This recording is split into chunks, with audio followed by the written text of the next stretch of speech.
acordada de bom humor. Informação que gera valor, você sempre vai encontrar na BMC News.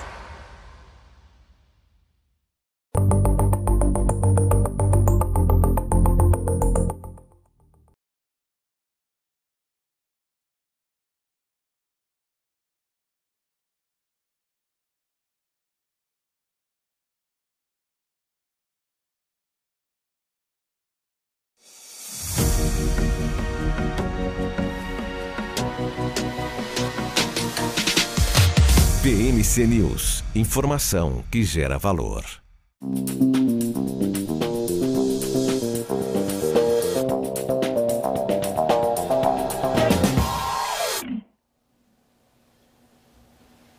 Olá, um ótimo dia para todos vocês que estão aqui, começando o dia ao vivo com a gente na BMC News, BMC Pre-Market a partir de agora. Comigo, Débora Oliveira, e também daqui a pouquinho os nossos comentaristas por aqui, o Marco Prado, Alex André, Eduardo Boechat. Muita coisa para a gente repercutir aqui ao longo dessa quarta-feira, 19 de julho, gente. Vamos então às notícias que devem movimentar aí o mercado ao longo desse dia. Vamos ficar de olho aí, principalmente nas bolsas. Começando a falar sobre as bolsas asiáticas, gente. As bolsas por lá fecharam sem direção única, depois da 7ª sessão consecutiva de ganhos no índice Dow Jones, puxada por balanços fortes do segundo trimestre, expectativa também de pouso suave da economia americana. A Bolsa de Tóquio liderou as altas depois que o presidente do Banco do Japão reafirmou o compromisso com a política de juros ultracomodatícia. A Bolsa de Hong Kong reagiu com o ceticismo ao pacote de estímulos ao consumo anunciado ontem pela China, considerado insuficiente para ter impacto significativo na recuperação econômica.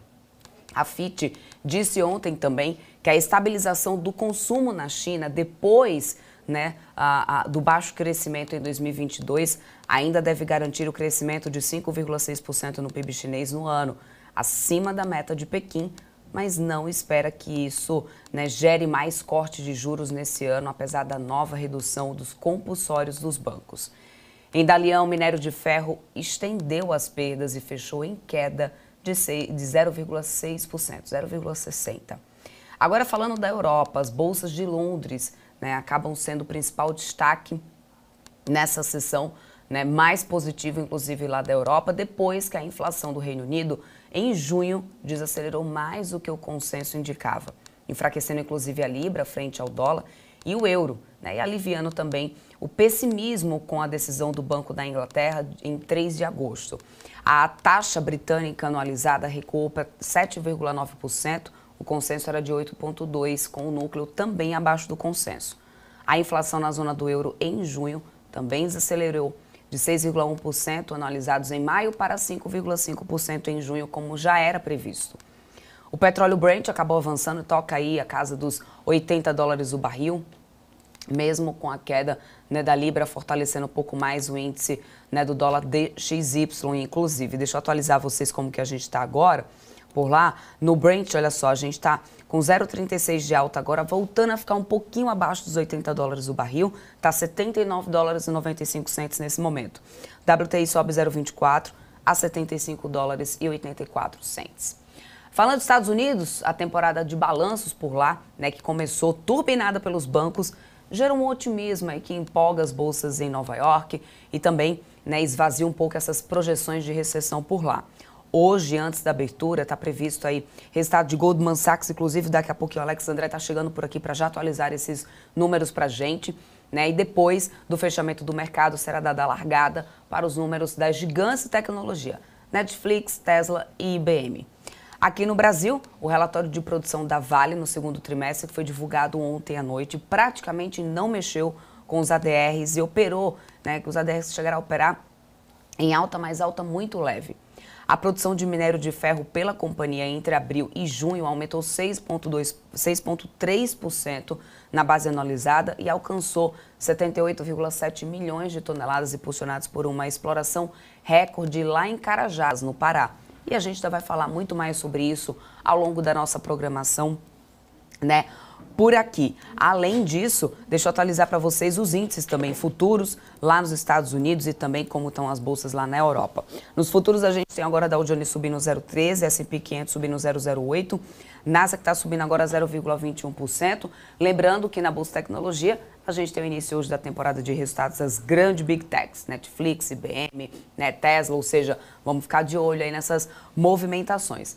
Além disso, né, claro, também de olho aí no ciclo ali de temporada de resultados, os bancões. Daqui a pouquinho o Alex André trazendo aqui, né, o resultado desse Goldman Sachs. Olhando para a Europa, gente, deixa eu só atualizar também vocês de como que a gente está no mercado europeu, como eu falei para vocês, depois de CPI no Reino Unido, CPI na zona do euro, a gente tem DAX subindo 0,13, CAC subindo 0,49, FTSE no Reino Unido subindo 1,73%. Olha lá a Bolsa do Reino Unido, depois dessa inflação ter dado um pouco mais, né, ter desacelerado um pouco mais. Todas as bolsas por lá, então, seguem alta, nas commodities, alta nos petróleos e no minério de ferro, que a gente teve aí uma queda na primeira sessão dos contratos futuros da Allianz. Vamos esperar para ver como será o efeito aí da segunda sessão dos contratos futuros da Allianz. Agora, ainda falando um pouco mais da Bolsa lá fora, para poder dar bom dia para eles, Alex André, Marco Prado, que estão chegando aqui na nossa programação, e eu já quero dar bom dia para vocês, meninos, falando um pouco mais sobre essa Bolsa lá fora, né, sobre esses fatores aí combinados que vão renovando um pouco, né, o otimismo lá nos Estados Unidos. A gente viu o recorde de Dow Jones no ano, inclusive, nesse pregão de terça-feira. Os balanços fortes dos bancos acabam sendo os motivos que acabam reduzindo também as chances, né, de recessão, e traz essa empolgação também aí com a inteligência artificial dando, né, um pouco de respaldo para tudo isso. Essas apostas também no Fed mais dovish, ou seja, são vários fatores que vão atribuindo para esse certo otimismo que a gente está vendo na Bolsa, né, por lá. O índice Dow Jones também subiu, o índice Dow Jones subiu mais de 1% e o S&P 500 também ficou numa máxima de 52 semanas. Hoje a gente está começando o pré-mercado com uma alta por lá, e eu quero entender do ponto de vista de vocês esse otimismo lá nos Estados Unidos, porque até então, até a semana passada, todos ali estavam, olha, recessão técnica no caminho, recessão técnica vindo por aí. E aí a gente está vendo essas bolsas batendo recordes. Muito bom dia, senhor Marco Prado. Oi, Débora, bom dia. Fala, Alex, bom dia, e bom dia para você que está assistindo ao pré-market. Olha, realmente foi uma surpresa para mim, pessoal, em relação aos balanços de bancos lá fora, terem vindo assim tão positivo, porque a gente estava vendo no semestre passado o crédito pior lá fora, né? Então as pessoas tomando menos dinheiro por conta dos juros maior. Então a gente começa a entender que os bancos sim sobrevivem a juros altos, né? O banco aprendeu a viver aí com juros altos e pior, e melhor, na verdade, aprendeu a ganhar mais dinheiro ainda com esse fator. Mas na semana passada a gente já trouxe, quando começou a sair o resultado dos balanços lá fora, justamente essa questão dos próprios bancos estarem impulsionando as bolsas lá fora. A gente vê uma China pedalando, né?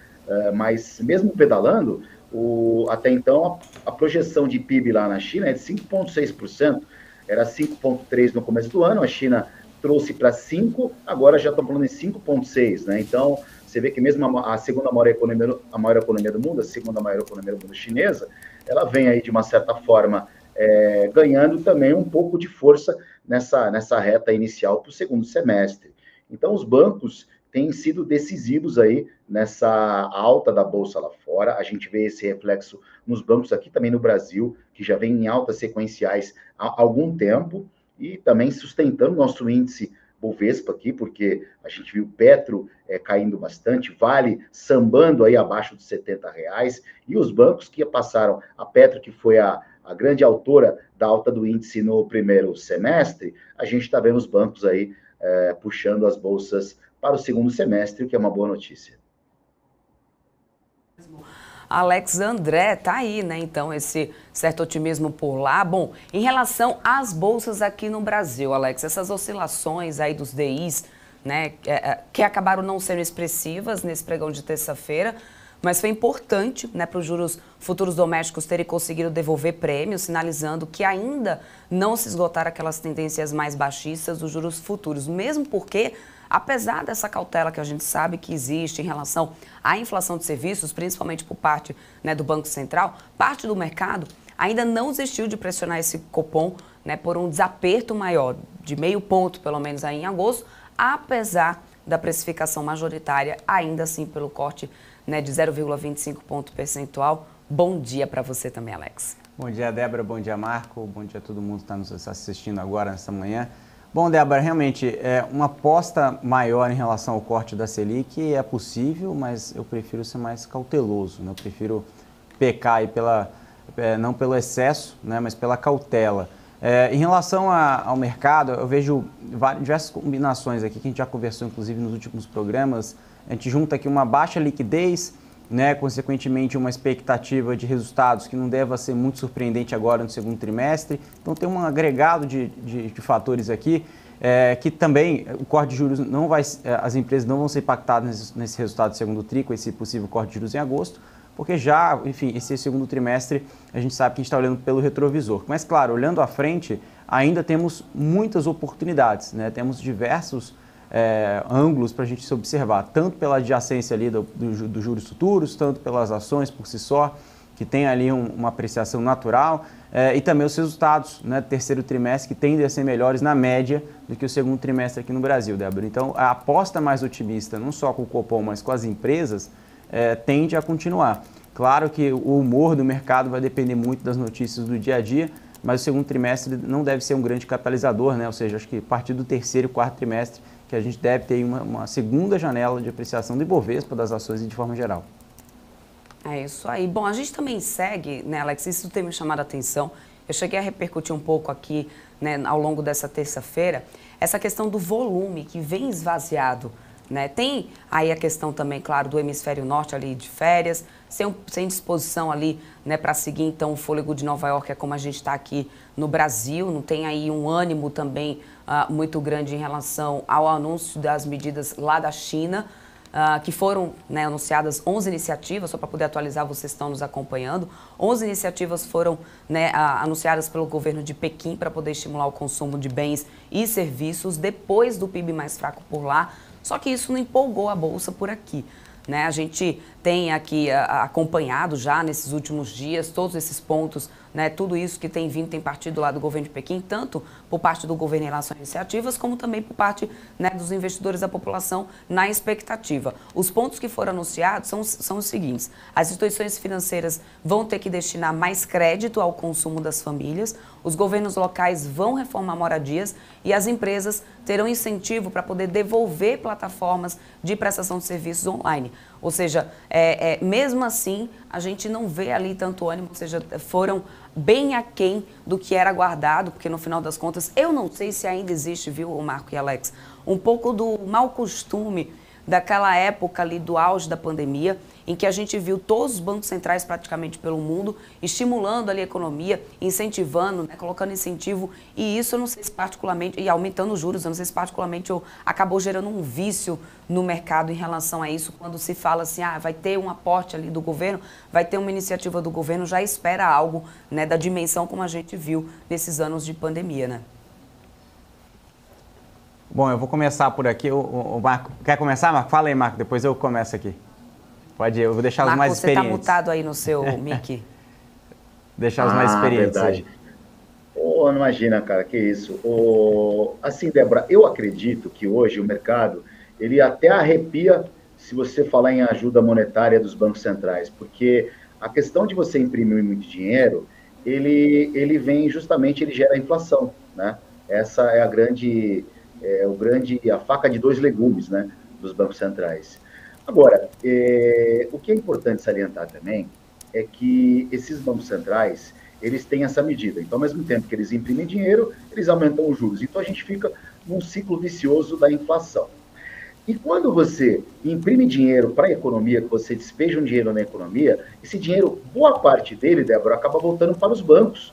Porque, assim, a primeira coisa que a pessoa tem que fazer para poder ter o seu nome, poder fazer o seu comerciante, poder ter crédito em outras praças, é pagar as dívidas que estão pendentes. Então, quando um banco central ele injeta dinheiro na economia, a primeira classe que recebe essa parte são os próprios bancos. Então, é muito difícil. Então, por isso que o banco realmente sempre sai muito na frente, né? Porque o pobre, ele só tem o nome, né? Então, tem que limpar, tem que pagar esses créditos. Então, eu acho que uma questão de você pensar no Banco Central, distribui dinheiro para a economia e esperando que isso vá salvar a pátria no modo geral, o mercado já não aceita mais esse tipo de medida, né? O mercado fica atento em relação a isso, e eu acho que talvez em momentos de grandes conflitos, em momentos onde exige uma habilidade maior, não tem mais espaço hoje para o Banco Central ficar imprimindo dinheiro jogando na economia, Precisa de medidas mais efetivas que não vão gerar, num futuro próximo, uma inflação como a gente está vendo aí ultimamente, que não está passando, que não consegue abaixar, e a gente fica pelo menos aí até 2024, uma boa parte dele, com um cenário de inflação alta. É isso mesmo, viu? Bom, vamos falar um pouquinho sobre a agenda do dia. Deixa eu só atualizar o pessoal. Já trouxe aqui algumas coisas, né, que podem realmente... A gente ainda tem lá nos Estados Unidos, gente, os dados das construções de casas iniciadas em junho, às 9h30 da manhã, e também temos os estoques de petróleo que serão anunciados às 11h30 da manhã. Isso ultimamente tem impactado um pouco ali, né, na commodity.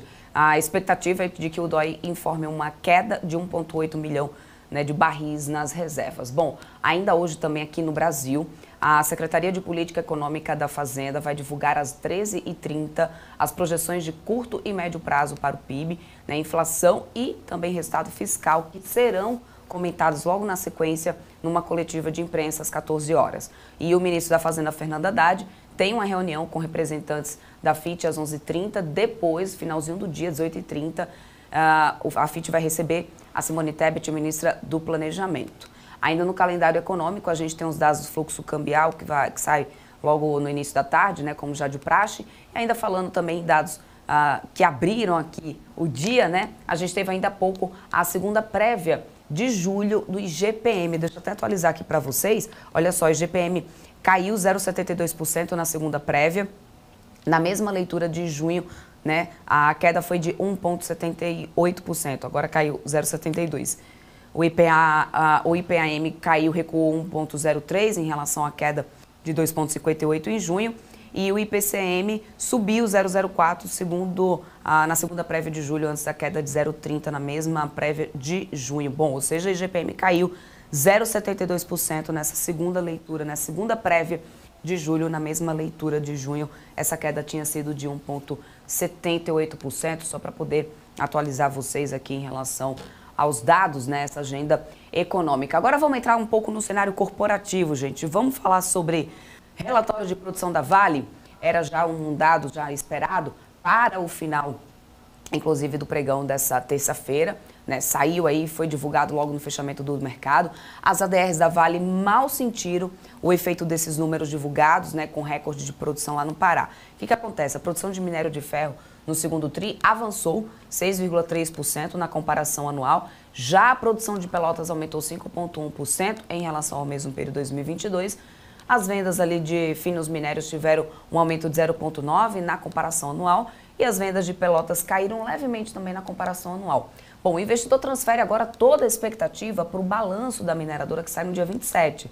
O mercado já estava na expectativa por números melhores, inclusive depois da decepção do primeiro TRI, né, e inclusive pegando algumas expectativas do mercado, né, que a gente repercutiu ao longo da programação dessa terça. Só para lembrar para vocês, por exemplo, a Genial Investimentos estava apostando numa alta de 14,5% na produção de minério de ferro na comparação trimestral e de 3,2% na base anual, ou seja, então foi um pouco melhor realmente do que o esperado, mas não parece ainda, né, tá na conta todo esse resultado aí desse segundo TRI, essa expectativa do segundo TRI, né, Alex? A gente sabe que o papel vinha renovando, aliás, fundos nos últimos tempos, até acompanhamos uma alta da Vale ali de meados da semana passada para cá. Não sei se isso já seria precificando esse resultado já um pouco melhor. Queria entender aí a sua análise em relação a esse relatório de produção da Vale que foi divulgado ontem. Débora, veio um pouco acima do esperado, nada muito fora, assim, em termos positivos, mas veio ligeiramente acima do esperado. Estava vendo alguns relatórios de alguns analistas, inclusive do Bank of America, e algumas linhas vieram positivo, como você falou, inclusive o sistema do Carajás, né, veio aí positivo, o melhor segundo trimestre, né, registrado na companhia naquela região, mas por outro lado, poderia ter sido melhor, né? Sempre tem essa pergunta, poderia ter sido melhor, claro, não só com preços praticados, mas também com um cenário que poderia ter sido um pouco mais aquecido por parte de China, que isso também vou comentar um pouco depois em relação a isso. Até separei alguns gráficos também para falar um pouco mais tarde sobre esse reaquecimento, né, sobre essa reabertura da China. Mas, Débora, essa em relação da Vale, acho que não sei se o mercado talvez interprete como positivo sim, tá? Acho que não, o mercado não deve interpretar de uma forma ruim. É que eu só fico um pouco na dúvida em termos de intensidade do otimismo, né? Já que o minério chegou a cair hoje novamente, né, lá na China. Então, ou seja, o mercado ainda não está comprando um cenário de crescimento de China e Vale é muito correlacionado a isso. Mas sim, eu acho que olhando o fato isolado, foi um relatório de produção ligeiramente positivo e claro que todo mundo já estava esperando que iria ser melhor do que o primeiro trimestre, como a gente estava comentando ontem aqui. Então veio melhor que o primeiro trimestre, mas talvez aí algumas expectativas do mercado em algumas linhas vieram um pouco abaixo, mas no agregado veio um pouco acima do esperado. É isso, eu até trouxe o gráfico da Vale aqui, viu, Marco Prado, para a gente dar uma olhada, né, como eu tinha mostrado, como eu falei aqui para vocês, né, quando eu estava trazendo aí a notícia, a gente teve a Vale aqui, ó, em janeiro de 2023, final de janeiro de 2023, papel batendo ali, renovando máximas, indo para casa dos R$96, né, chegou, bateu ali, aí vem, né, começa ali essa tendência de queda da Vale, que chegou, né, a patamares ali de R$64 por ali, foi o que a gente viu. Na semana passada, a gente viu a Vale romper essa tendência de queda que já vinha ali, né, nos últimos tempos. E aí a gente teve ali 4 pregões conseguindo manter alta, rompendo essa tendência de queda na semana passada. O papel que está aqui é R$ 67,42, né? Ontem fechou numa queda de 0,63 e como eu falei, depois da divulgação a gente não viu ali um grande impacto disso, pelo menos nas ADRs. Vamos esperar semana que vem. Mas qual foi a tua análise também em relação a esse relatório da Vale, Marco? A Vale é um papel para o ano que vem, né? Acho que não dá para você imaginar a Vale subindo aí nesse espaço de tempo pelos dados que a gente tem na China. Não adianta você ter uma produção maravilhosa, a qualidade do minério muito boa, se você não tem para quem vender. E a China não está comprando, e o setor imobiliário vem patinando, a China está incentivando, né? Eu falo de China porque a China é o grande comprador, né, de minério de ferro. Agora, para o investidor, o swing trade, que é aquele que opera um pouco mais curto, e o day trade, né? Não dá para você comprar Vale, como as pessoas têm imaginado. Eu converso com algumas pessoas, elas comprei Vale porque está barato. Não é não é um fundamento convincente você comprar Vale só pelo fato do preço. Ela pode cair mais, né? Eu acho que Vale é um papel para o ano que vem. Quem pensa num position trade, que está comprando para carregar esse papel para 6 meses, 1 ano, eu acredito que sim, pode ter bons resultados, mas agora no imediato para esse semestre, a Vale pode ser que suba, mas esse balanço, esse resultado aí, na verdade, essa projeção de aumento, não é o suficiente para fazer o papel voltar para os patamares aí que, para quem está esperando, realmente seja consolidado. Acho que ainda patina um pouco para esse semestre, mas ano que vem é um papel que deve dar bastante alegria para o investidor. É isso aí. Bom, ainda falando sobre resultados, a gente tinha aqui na expectativa resultado de VEG para poder sair, inclusive, né? A semana vai ser, antes de eu entrar aqui no resultado de VEG, aliás, Alex já vai separando aí resultado da VEG, que já estava aqui na expectativa para poder sair, mas antes disso, só lembrar para quem está nos assistindo, tá, gente? Temporada de balanços está só começando, né? Ou seja, a gente começou lá nos Estados Unidos, a semana que vem vai ser muito movimentada ainda, tanto pelos resultados de Uzi Minas, como Santander, Gol, Multiplan, GPA, Açaí. Hoje, então, antes da abertura, vinha essa expectativa aí pela VEG, divulgando aí, inaugurando a temporada de resultados corporativos por aqui. VEG que chegou já a anunciar nessa terça-feira dividendos, né, Alex? Já trouxe ali esse anúncio de dividendos, o papel até fechou em alta ontem de 1,81%, em um dia que a gente teve realmente o pregão em queda. E esse resultado aí de VEG, vamos atualizar o pessoal, Alex? Vamos lá, Débora, eu estou observando aqui, agora que eu estou abrindo aqui, acabou de sair, né, nessa manhã o resultado de VEG. Pelo que eu vi aqui, né, a companhia também segue crescendo. O que decepcionou foi a Home, né, Débora, que saiu ontem, né, no fechamento de mercado. O mercado esperava um pouco mais otimista em termos de números da Home, em termos de industrials, mas a VEG sempre vem entregando bons números, né. Lembrando que a própria Home, né, reportou resultados não só abaixo das expectativas, e acho que foi um pouco acima do primeiro trimestre, mas olhando o agregado geral, né, os zinados foi muito ruim. E olhando aqui para a própria VEG, olhando agora nesse exato momento, Débora, os principais números, a gente vê um crescimento aqui de top line, Mas depois eu trago um número aqui um pouco mais otimista em termos de top line, porque eu preciso dar uma olhada nas projeções do mercado. Mas olhando aqui os números do lucro líquido de 1,30 bilhões de reais, um crescimento de 50% no mesmo período, e um EBITDA de 45% de crescimento, 1,8 bi. Tá? Então, ou seja, número positivo, mas a gente precisa ver qual que é a expectativa do mercado, o consenso de mercado, né? Se realmente o mercado esperava por isso, se realmente superou a expectativa. Senão seria uma leitura positiva, ou se não veio dentro da expectativa. Mas os números foram esses, EBITDA 1,8 bi, e também lucro 1,3 bilhões de reais, crescimento entre quase 50% de alta, Débora. É isso aí, daqui a pouco você traz mais aí previsões, né, em relação, aliás, previsão não, leitura sobre esse resultado de VEG, viu, Alex? Eu até trouxe aqui, ó, o setor industrial para poder a gente dar uma olhada. Você falou sobre home, o resultado decepcionou um pouquinho.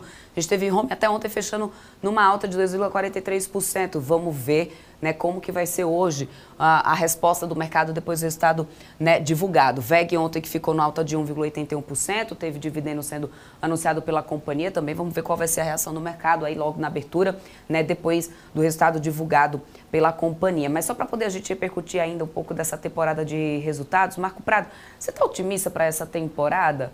O fato é que pelo menos lá para fora, a expectativa ali, algumas pessoas falavam que, no mercado, falam que a temporada de resultados dos Estados Unidos não deve ser muito boa, no geral, empresas, né, reportando ali prejuízo, apesar da gente ter tido um pontapé inicial muito forte com os bancões por lá, né? E aqui no Brasil, você está otimista, Marco?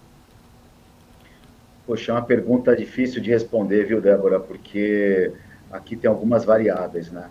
Mas eu acho que o setor financeiro já vem salientando isso, alguns pregões aqui que a gente tem feito o nosso programa diário na BMC, que o setor financeiro é o que tem sustentado a nossa bolsa depois da alta de Vale no primeiro semestre.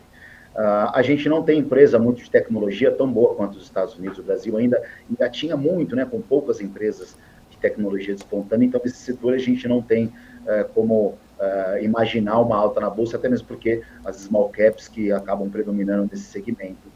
Agora, a gente pode pensar no agronegócio brasileiro também como um grande propulsor aí para a nossa bolsa, né? Ele nunca desanima, tanto no PIB quanto no preço das ações, né? Então, a gente tem aí, provavelmente, essas empresas mantendo a sua média e a bolsa aí se sustentando acima nesse patamar de 120 mil pontos. Acho que é o cenário ideal aí para o nosso início de segundo semestre.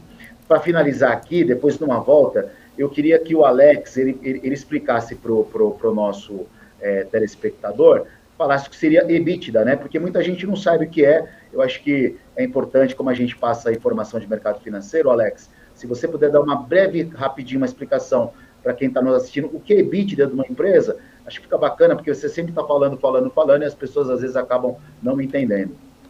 São a sopa de letrinhas do mercado financeiro. O Alex vai falar já sobre isso depois do intervalo. Tá, segura aí a resposta, Alex. Não solta, não. Daqui a pouco, depois do intervalo, a gente traz essa resposta sobre isso. Eu vou ficar de olho aqui também no mercado. Eduardo Boechat vai chegando daqui a pouquinho por aqui. Tem mais resultado corporativo para a gente repercutir um pouco mais também sobre o cenário político. Você continua com a gente na nossa programação ao vivo aqui da BMC News, porque o mercado, em tempo real, vive a cores. Você só acompanha aqui. Então não sai daí. O intervalo é rapidinho. Daqui a pouco a gente está de volta. Até já.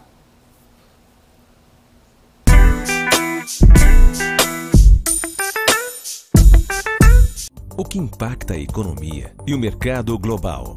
Olá, muito bom dia para você que está aqui ligadinho na BMC News. Em tempo real, a abertura e a variação dos ativos na Bolsa de Valores. Notícias internacionais. Toda uma discussão aí referente à demanda chinesa. Paula Moraes e especialistas de diversas áreas te explicam os acontecimentos do dia.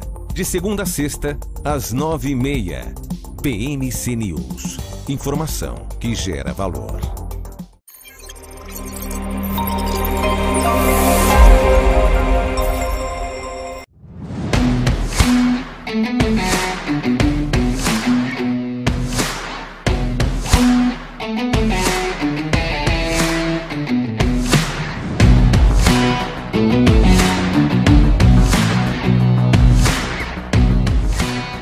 Vortex Beyond.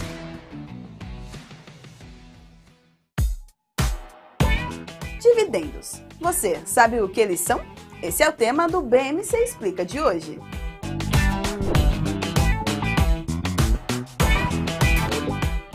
dividendos nada mais são do que a distribuição de uma parcela dos lucros de uma empresa aos seus acionistas. Essa distribuição é feita de forma proporcional à quantidade de ações que cada investidor possui da companhia. Quanto maior a quantidade de ações o investidor tiver, maior será o valor dos dividendos a serem recebidos. Os dividendos são uma forma de remunerar os acionistas pelos investimentos feitos na empresa. As empresas podem escolher entre distribuir uma porcentagem dos lucros ou um valor fixo por ação. E essa decisão é tomada em Assembleia Geral de Acionistas. E vale lembrar que nem todas as empresas distribuem dividendos, e que o valor distribuído pode variar de empresa para empresa e ao longo do tempo, dependendo da saúde financeira da companhia.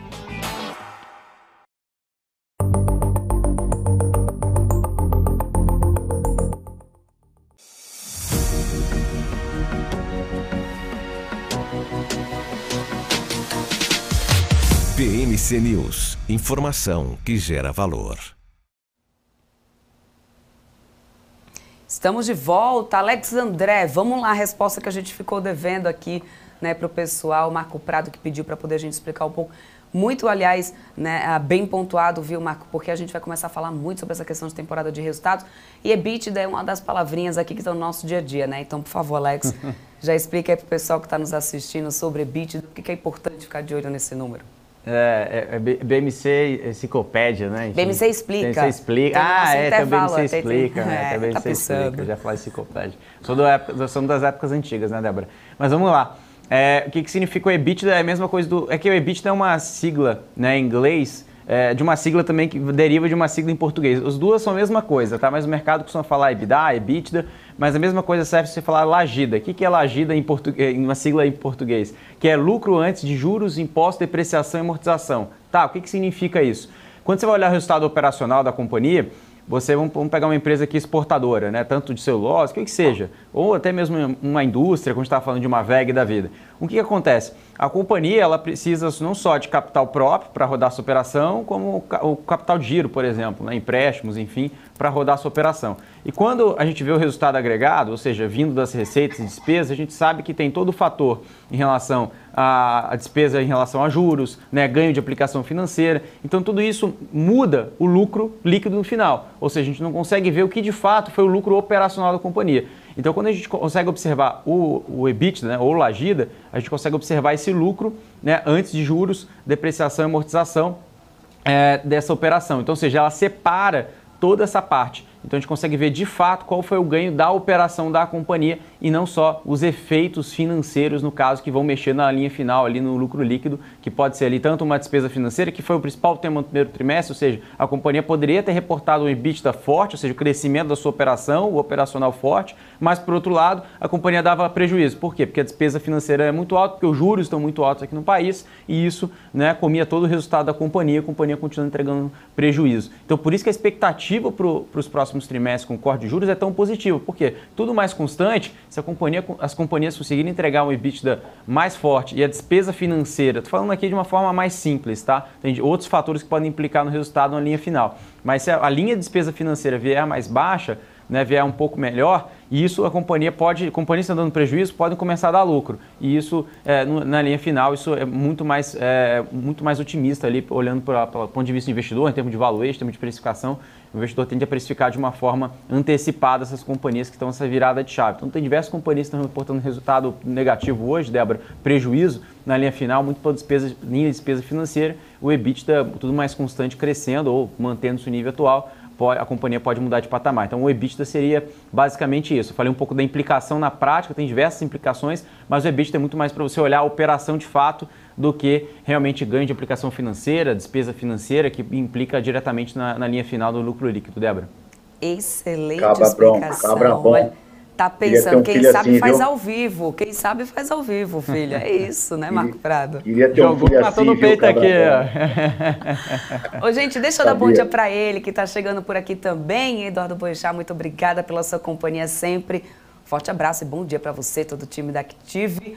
E vamos lá, Boechat, eu já quero começar trazendo um pouco aqui de cenário político para a gente falar, né?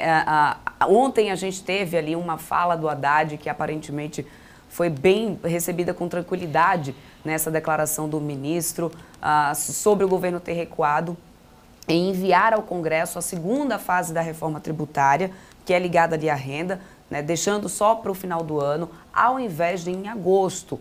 Né? Esse é um ponto que é bem delicado da reforma, a gente sabe muito bem disso, que quer atribuir tributação em rendimentos. A leitura entre os investidores é que, ao não encavalar essas duas etapas aí, né, a equipe econômica pode facilitar a aprovação da primeira fase, impostos sobre, né, consumo, que está já no Senado, mas ainda deve, né, voltar à Câmara. O fato é que o lobby por essa reforma tributária não para de crescer lá em Brasília. A gente agora tem vários supermercados, setor de energia elétrica, todo mundo já está revisando ali o que vai levar, né, em relação aos seus pleitos para os senadores logo depois do recesso. Alguns especialistas, inclusive, já estão alertando quanto a essa quantidade aí maior de exceções, porque quanto maior for, maior deve ser a alíquota padrão, antes estimada em 25% pelo Ministério da Fazenda. Uma nota do IPEA semana passada já projetou 28,04% para o IVA brasileiro, que seria, né, um dos maiores do mundo. A Haddad rebateu isso, disse que não teria aí levantamento levando em conta sonegação, evasão de corte de gasto tributário, mas ele também reconhece o risco de diferenciações. Eu sei que você não é o especialista de tributação, Boechat, mas eu queria entender a tua avaliação sobre esses riscos que já são, inclusive, admitidos pelo próprio ministro, né? Porque quanto mais exceção a gente tem, lá vai subindo essa taxa também. Bom dia, Eduardo Boechat. Bom dia, pessoal. Poxa, prazer estar com vocês aqui. A aula aí, hein, do Alex, pô. Você viu? Eu até anotei aqui, eu gravei, depois eu vou ver em casa para saber exatamente tudo ali. Que aula. Ctrl-C, Ctrl-V, isso que se chama, o Boechat. Pô, chat GPT, né? Chat Bota GPT, lá, bicho, no intervalo, botou rapidinho. Botei ali rapidinho, o chat GPT desvendando o segredo aqui, Boechat. Desvendou o segredo aqui do chat GPT. Né? Eu acho que sobre a reforma tributária, eu vi ontem, acho que o Tarcísio também falou alguma coisa também sobre isso, né? O governador de São Paulo. Eu acho que agora o desafio é tentar conter as isenções, né? O sistema tributário brasileiro, ele é essa bagunça muito em função de isenção, né? Todo mundo quer um pedacinho, né? Quer uma isenção para chamar de sua, né? Então, aí você cria um emaranhado de coisa, tem um setor que tem vantagem, outro setor, e tem sempre uma desculpa boa, né? Ah, porque isso aqui é para cesta básica, isso aqui é para inovação, isso aqui é para não sei o quê. Então, todo setor tem uma desculpa boa para poder ter algum tipo de isenção. E o fato é que se alguém tem isenção, o resto tem que pagar mais, ou seja, essa alíquota aqui já deve ser bem alta, tem tudo para ser a maior alíquota do mundo, né? Dado que tem, né, o que tudo indica. O Haddad ontem falou alguma coisa sobre isso, falou que não é, que é o IPEA tinha soltado um estudo falando que seria a maior alíquota do mundo, ele contestou, mas o fato é que eu acho que deve caminhar para isso, né? Deve caminhar para isso, acho que vai ficar bem evidente o tanto que o Estado brasileiro administra mal o seu dinheiro, né, e coleta mal os seus impostos, né? Tem gente que paga muito mais, tem gente que paga muito menos, o Estado gasta demais, e a gente vai ver isso no IVA. Eu acho que vai ser legal essa aí, daqui a algum, né, nos próximos períodos aí, depois que a reforma tributária passar a funcionar, vai ser legal a gente ver o tanto que o nosso Estado é ineficiente, o tanto que ele gasta mal e o tanto que ele é caro. Estou ansioso para chegar esse dia. É isso, vamos ver, olha só. Agora também em relação ao arcabouço, hein, gente? Porque as repercussões aí não param.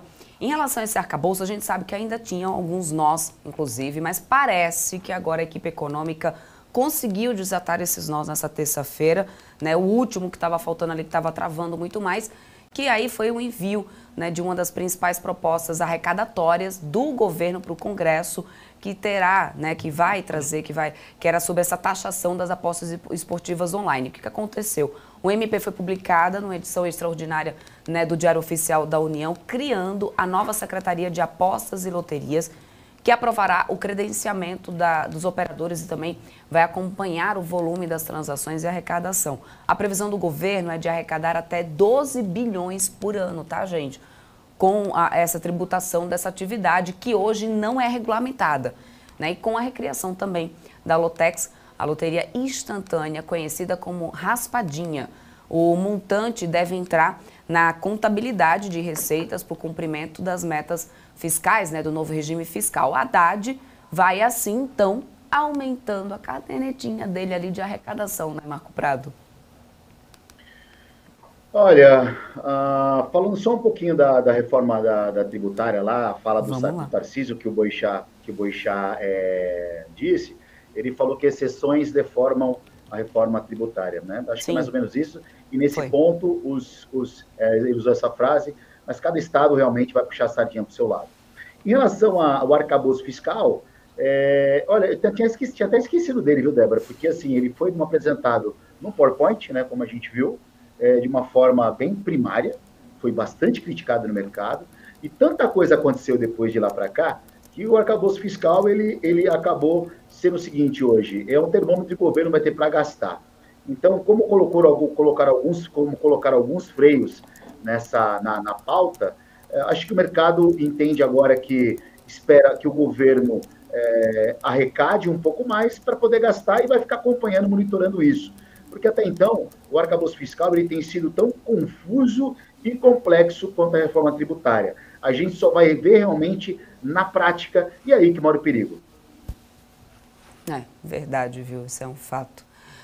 Vamos falar um pouquinho sobre Pão de Açúcar. A gente já tinha ali, né, um grande imbróglio em cima dessas ofertas para o Grupo Pão de Açúcar, né, Alex? O Pão de Açúcar acabou recebendo aí uma oferta de 586 milhões e meio de reais do James Gilinski, isso para venda de 51% do êxito. Essa aquisição se daria pela OPA, né, que vai ser lançada pelo comprador. Mas essa nova oferta não altera a transação para a segregação dos negócios do êxito, né, Alex? Inclusive, eu estava de olho aqui, o setor de varejo, até separei, Pecar ontem subiu bem, 4,8, ficou a 22,50 o papel, né? No setor varejista a gente teve maioria aí ficando em alta, Pão de Açúcar conseguiu ficar na alta, mas uma oferta em relação a Pecar, ou seja, ao Grupo Êxito, Alex, qual que é a tua visão? Isso não deve mudar, né? Como eu perguntei para ti sobre essa questão do êxito, né? Não deve mudar, Débora. É uma leitura muito interessante quando a gente observa esse lado, porque se realmente o valor ele tende a aumentar, né? Isso é melhor para a companhia, porque tem uma percepção de valor intrínseco, né, em relação ao ativo muito interessante. Então era algo que o mercado meio que desdenhava no passado, em relação realmente à discrepância de preço, o que estava sendo colocado no mercado, o que realmente a companhia comprou lá atrás. Então esse gap começa a fechar e o mercado começa a ficar um pouco mais otimista nas premissas. Tá? Isso traz algo mais implícito na precificação da companhia, né? Já que essa venda, né, ou seja, essa participação, tende a entrar aí justamente para melhorar as condições aí de estrutura de capital da companhia, Débora. Perfeito. Deixa eu só atualizar vocês aqui, aí eu já repercuto também com você, viu, Boechat? A gente tem temporada de resultados acontecendo lá nos Estados Unidos, começamos ali com os bancões, né, acabaram sendo na sexta-feira bem otimistas, inclusive, superando expectativas do mercado. Goldman Sachs também agora anunciado aqui o resultado, ao contrário do que a gente estava vendo ali nos outros bancos, né, Goldman Sachs caiu as ações aqui caíram. O lucro por ação da empresa, né, veio abaixo do consenso. Goldman Sachs, no balanço do segundo TRI, caiu 0,67%. Né, pelo menos é o que eu tenho agora, Alexandra, se eu tiver mais detalhes aí do resultado do que estava, eu não estou conseguindo abrir aqui nesse momento no meu computador, mas o fato é que a gente teve os bancões, né, realmente os gigantes ali, já divulgando resultados na sexta-feira. Ontem a gente teve mais alguns resultados, todos até então surpreendendo o mercado. Goldman Sachs agora vem, né, um pouco nessa contramão. Fica no consenso, Alex, para ti? Bom, acho que olhando aqui, eu estou até vendo os números aqui também, Débora, agora. O IPS veio abaixo da expectativa, como você falou, 3,08 dólares contra 3,18, mas veio ligeiramente abaixo. E a receita veio dentro da expectativa, receita 10,9 bi, o mercado esperava 10,8. Tá? Então, enfim, nenhuma grande... Nada surpresa. Nada muito fora, né? Lembrando, né, que a companhia, o mercado já esperava isso, né? Enfim, uma queda, né, principalmente em relação ao lucro, né? Porque teve um efeito, né, que eles fizeram a venda de unidade de empréstimo, né, chamado Green Sky, estava vendo aqui. Então, ou seja, o mercado ele tem também, enfim, lembrando que o Goldman Sachs ele é um banco muito mais voltado para banco de investimento, né, um IB. E esse banco ele depende muito de atividade econômica para crescer. Estou falando de M&A, de follow-on, enfim, tanto de IPOs, enfim, toda essa banca de investment bank. E a gente sabe que a economia americana está resiliente sim, mas não está vivendo um boom econômico.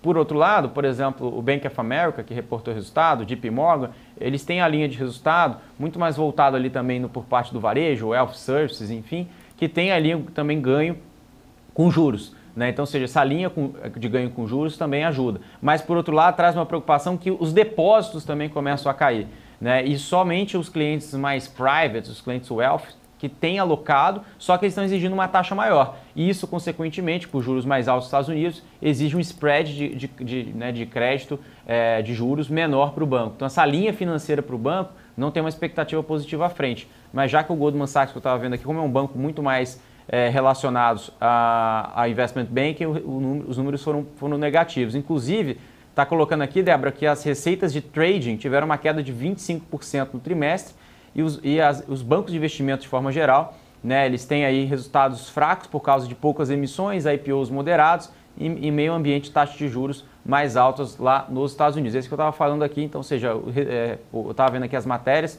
explicando, né, sobre o resultado do próprio Goldman Sachs, porque não acompanhou com a mesma magnitude que nós tivemos ali do Morgan Stanley, JP Morgan, Wells Fargo e Bank of America. Débora? Maravilha. O Eduardo, queria entender um pouco do seu ponto de vista. Bom, vamos lá. Por um lado, a gente teve os outros grandes bancões ali realmente surpreendendo, apesar de que, mesmo tendo essa iniciativa ali dos bancões vindo, né, com bons números, a maioria ali do mercado acredita que deve-se ter um maior prejuízo ali em relação ao balanço segundo tri nas companhias nos Estados Unidos. Ainda assim, a gente está vendo um certo otimismo nas bolsas por lá, que vão batendo recordes ali nos índices, né? Aqui no Brasil, a gente começa a temporada de resultados. Na China, a gente tem ali aquela expectativa por Pequim, por ter estímulo, daí a China não vem, o governo não vem com o estímulo que todo mundo estava esperando, isso tem trazido muita volatilidade. Diante desse cenário que a gente tem de agora, viu, Boechat, e depois da sua retomada de férias, eu quero entender como que está o seu dedo no gatilho aí para os investimentos, né? Você que eu sei que opera bastante ali também para a Ásia, como que está o teu olhar, né, nesse momento, começando temporada de resultados, não só aqui no Brasil, mas também principalmente, né, no mundo? É bastante assunto, né? Bom, sobre temporada de resultados, ontem nossa sala, nós temos uma sala ao vivo aqui, eu estava comentando ontem, é impressionante como nos Estados Unidos os caras sempre erram para baixo, né? Os resultados são sempre melhores do que a média de mercado, e não é uma empresa, são todas as empresas. Você pegar Sabe ali que eu comentei sobre isso semana passada aqui, viu, Boechat? Porque eu tive essa mesma sensação. Eu não sei se é de repente porque a expectativa das pessoas vão tão para baixo que aí qualquer coisa que vem, opa, todo mundo agora está otimista. Eu tive essa mesma impressão aí sua, viu? Os números são sempre melhores, é impressionante. E não é uma empresa, são todas as empresas. Agora a Goldman Sachs aí saiu meio linha, que bom, acertaram uma, porque normalmente eles erram todas para baixo. Eu não entendo, e é recorrente, todo anúncio de resultado é parecido, né? Não tem ninguém que tenha nenhuma, né? Isso é estatístico, né? Uma hora alguém vai errar para cima, não, todo mundo erra para baixo. Então fica aquela impressão de, pô, o mercado está bombando, vamos comprar ações, né? Então é uma coisa que está acontecendo. O gráfico do S&P parecia, né? O mercado americano parecia que estava achando uma área ali de exaustão do movimento e tal. Ontem foi, né, acabou subindo, rompeu essa área de exaustão, fechou perto das máximas. Eu ainda continuo bem cético com China, acho que China ainda vai, né, não teremos esse pacote de estímulo, acho que é um negócio que ainda vai pedalando, acho que é mais serviços agora do que infraestrutura, né. Já ouvi alguns caras falando, não, porque China é keynesiano, né, quem sabe um pouco de economia, o Keynes é aquele cara que derruba para construir de novo, né. Então eles falam, se precisar, eles derrubam tudo e constroem tudo de novo, só para gerar emprego, só para gerar crescer, né, gerar produção. Então pode ser que aconteça isso. China sempre é um enigma, a gente nunca sabe o que acontece lá direito, os números não são confiáveis, né? Mas enfim, acho que não está essa velocidade toda, a gente consegue ver isso no preço das commodities, de uma maneira geral, o petróleo que agora subiu um pouco, mas segue comportado, o minério de ferro caiu, também estabilizou perto ali dos $110 por ali, 110, 112 dólares a tonelada, enfim, acho que tudo isso impacta a Bolsa Brasileira, que também está numa zona de preço muito interessante, né? O pessoal que gosta de gráfico aí, depois olha o gráfico semanal, a gente está fazendo um topo triplo, né? A terceira vez que bate nessa zona de preços aí, e de perto de 120, 118 mil pontos.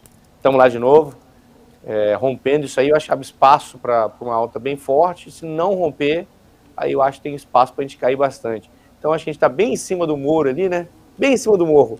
Pode ser que vá para cá, pode ser que vá para lá. teremos novidades aí. Eu acho que não vai ficar onde está. Esse é o negócio. Não vai ficar onde está. É isso aí. Ô, Boechat, recadinho final para essa terça, olha eu, tô no passado ainda, garota, para essa quarta-feira. Recadinho final aqui para os investidores para essa quarta-feira. Foi sexta-feira, né, Débora? Ah, que maravilha. Já poderia ser a sexta. Daqui a pouquinho é a sexta-feira. E aí, o Boechat, vamos despedindo aqui de você. Um recadinho, então, final para o pessoal que está começando a operar aí nessa quarta-feira. Eu acho que hoje é olhar a Tesla, final do dia, né? Verdade. As 7 maiores ações, né, estão chamando já de Magnificent Seven, né? As 7 ações aí que puxaram a bolsa recentemente, né? Que é Tesla, uma delas, a Apple, Meta, Nvidia, Amazon, Google. Faltou alguma? O Alex gosta de acompanhar isso também. Não sei se faltou alguma. Tá tudo aí, mas né? são as Amazon, 7 que puxaram aí. 7. As 7 que puxaram os índices lá fora, né, Alex? Então, hoje tem uma delas. Hoje tem Tesla depois do mercado. Acho que pode dar um termômetro aí importante para esse período de divulgação de resultados. Acompanhar, pós-mercado. Verdade, vamos lá. Amanhã a gente repercute isso aqui ao vivo. Então, muito obrigada, Boechat. Forte abraço para você, para todo o time da Active. A gente se vê amanhã, hein? Tchau, tchau. Marco Prado, deixa eu me despedir também de você. Qual que é o recadinho que você deixa aqui para o pessoal? O que a gente tem que deixar no radar hoje, Marco? Eu vou ficar de olho hoje no Bradesco, porque o Bradesco, eu vi agora uma notícia de manhã que teve uma invasão no sistema de segurança numa unidade lá em Nova York. Isso não afeta, obviamente, os clientes, mas alguns dados foram, tanto de funcionários quanto de clientes ali, foram vazados. Então, eu quero ver como é que vai abrir o papel agora isso às 10 horas da manhã. E amanhã eu vou estar pessoalmente com vocês. Eu estou com saudade do Gabriel, o São Paulino ali hoje vive num momento muito bom, né? Ganhou do Palmeiras, ganhou do Santos, lançamento da Barbie essa semana, então eu vou lá abraçar ele, porque ele está bastante empolgado e amanhã a gente está junto aí com você. A Débora tá conseguindo nem falar aqui. Até entalei. Até engasgou. Jesus amado, até sobre você, Marco Prado, não existe não, viu? Ai, só tem você, é isso aí. Eu vou ter que assumir esse jornal aqui, uma culpa sua aí. Tá bom, hein, quero só ver isso. Mas tá bom, também só tá com saudade do Gabriel, né? Tá bom, tudo bem. Você tá louco. Ó, viu? A Renatinha já tá aqui no ponto, dizendo, deixa estar mesmo, bichinho, então tá bom. Obrigada, viu, Marco? Forte abraço pra você. Até amanhã a gente se encontra aqui no estúdio. Tchau, tchau. Beijo a todos. Bom pregão. Tchau. Tchau, tchau. Esse Marco Prado, ele é demais. Pessoal, deixa eu só atualizar vocês sobre a venda aí das ações correspondentes, das ações da XP. O que acontece? O Itaú vendeu ações correspondentes a 1% do capital social da XP, cerca de 600 milhões aí de reais, tá? Há pouco aí foi efetivado essa venda de 5.600.000 ações classe A emitidas de emissão, né, da XP, correspondentes então a 1% desse capital da empresa, né, desconsideradas ações de tesouraria, pelo valor aproximado de 600 milhões de reais. Com essa operação, Itaúsa passou a deter então pouco mais de 17.870.000 ações da XP, equivalentes a 3,27% do capital da XP e 1,15% do capital voltante. A venda decorre dessa decisão estratégica da companhia de reduzir a participação na XP, conforme já tinha sido divulgado anteriormente, né, por não se tratar de ativo estratégico, sendo que os resultados obtidos serão destinados ao reforço de caixa e ampliação do nível de liquidez da Itaúsa. Isso já era uma operação, né, que já tinha sido anunciada, já estava ali, né, nos planos, né, Alex? Ou seja, o mercado já vinha aguardando isso. Acho que aos pouquinhos eles estão fazendo aí essa venda, esse desmonte, né, de posição na XP, né, Alex? Exatamente, tudo dentro do esperado, a companhia já vem sinalizado isso, e agora com esse 1% aí de venda de participação da companhia, segue com essa diluição e a companhia tende a olhar mais, olhando pela própria Itaúsa, né, olhando a concentração de portfólio e rentabilização do mesmo. Débora.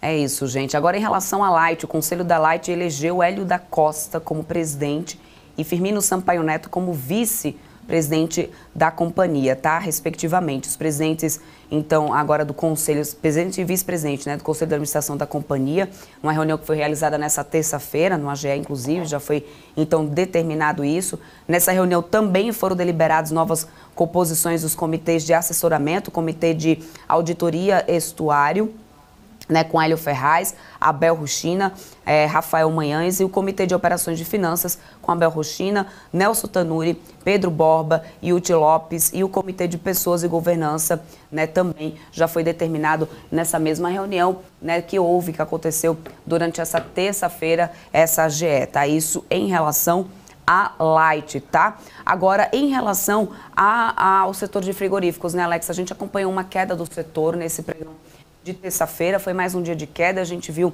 né, uma queda forte acontecendo ali também já na segunda, depois de ter sido detectado ali mais um caso de gripe, né, de gripe aviária lá em Santa Catarina. O Japão determinou ali, então, né, a proibição da compra ali, no caso a importação de frango vindo, né, de Santa Catarina, mesmo a gente sabendo que esse caso que foi detectado não foi nenhuma ave comercial, na verdade foi ali uma ave doméstica, né, assim como já tinha acontecido no Paraná, mas assim como também já tinha acontecido em relação ao Paraná, essa decisão do Japão, né, de cortar ali, de proibir as importações, né, de frangos vindos de lá. O que acontece? O Ministério da Agricultura já disse numa nota que a retomada dessas exportações do frango de Santa Catarina ao Japão vai ser prioridade na visita do ministro Fávaro à Ásia, né, que já está aí para poder acontecer. O ministro se reuniu ontem com o governador de Santa Catarina e disse que o Brasil está entre os 4 países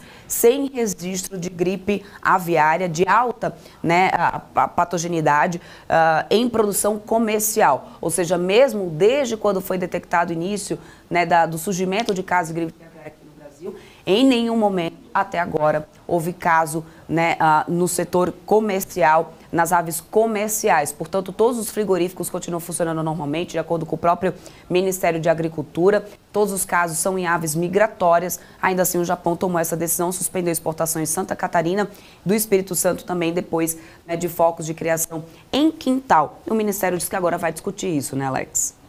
Vale a pena discutir sobre isso, mas não traz preocupação, porque como você comentou, o Brasil não é conhecido como um foco da doença. O Japão talvez tenha feito isso de forma automática, né? Uhum. Lembrando que da última vez nós tivemos aí um embargo, né, da carne bovina aqui no Brasil, e a gente sabe que foi um caso atípico, né? Não foi nada como um caso realmente a se preocupar, mas lembrando que a China, enfim, tem um instrumento também automático de queda, de paralisação das importações, e o próprio presidente Lula, né, e os ministros, inclusive, claro, o Ministério da Agricultura, Fávaro, tem colocado aí uma atenção muito especial para esse tema, então parece que essa atenção vai ser dedicada da mesma magnitude ao setor também, né, agora nesse novo episódio em relação à gripe aviária. Débora.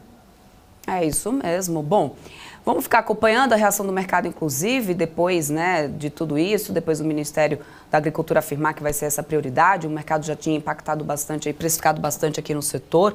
Ontem, aí, com o JBS, Minerva e Marfrig permanecendo em queda. Vamos ver depois da abertura do mercado. Abertura que, aliás, logo depois do intervalo eu já trago aqui para vocês o início da operação dos futuros, né, do índice futuro, o dólar futuro também. Logo na sequência, a Alex André também vai trazer alguns gráficos aí de análise macroeconômica para a gente entender um pouco mais, né, sobre o cenário atual e para você ficar ligadinho aí, né, no que pode trazer algum impacto aí nos seus investimentos, para permanecer ligado e sempre na operação das bolsas aqui, tanto do Brasil como lá de fora, ao vivo e a cores. Isso você só acompanha aqui na BMC News. Então a gente vai para um rápido intervalinho comercial. Na volta você já vai contar aqui, ó, com o índice futuro do Ibovespa, dólar futuro ao vivo aqui comigo. Então não sai daí, o intervalo é rápido, daqui a pouco a gente está de volta.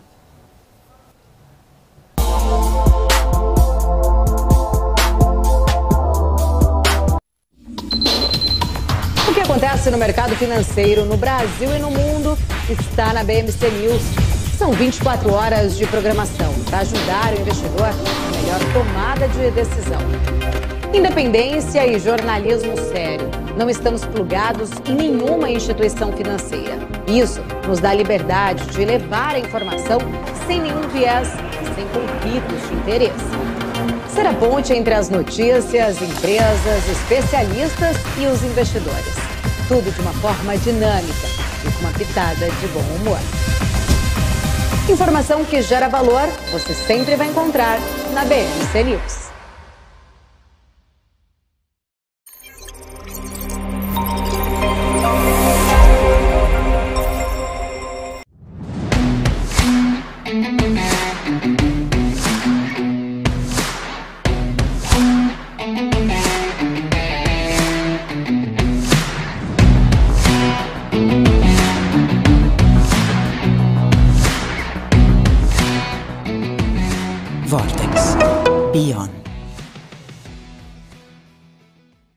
Conheça a Brasil Paralelo, o único streaming que oferece uma experiência completa, que começa antes de cada filme com a sinopse em vídeo e continua depois que os filmes acabam com as análises e podcasts sobre o que acabou de assistir. Somos o grupo de comunicação que produziu Brasil, a Última Cruzada, a série de história que mudou a forma do brasileiro olhar para o seu passado. Junte-se às mais de 600 mil famílias que assinam a BP. Entre no site brasilparalelo.com e faça sua assinatura. O que impacta a economia e o mercado global. Olá, muito bom dia para você que está aqui ligadinho na BMC News. Em tempo real, a abertura e a variação dos ativos na Bolsa de Valores. Notícias internacionais. Toda uma discussão aí referente à demanda chinesa. Paula Moraes e especialistas de diversas áreas te explicam os acontecimentos do dia. De segunda a sexta, às 9h30. BMC News. Informação que gera valor.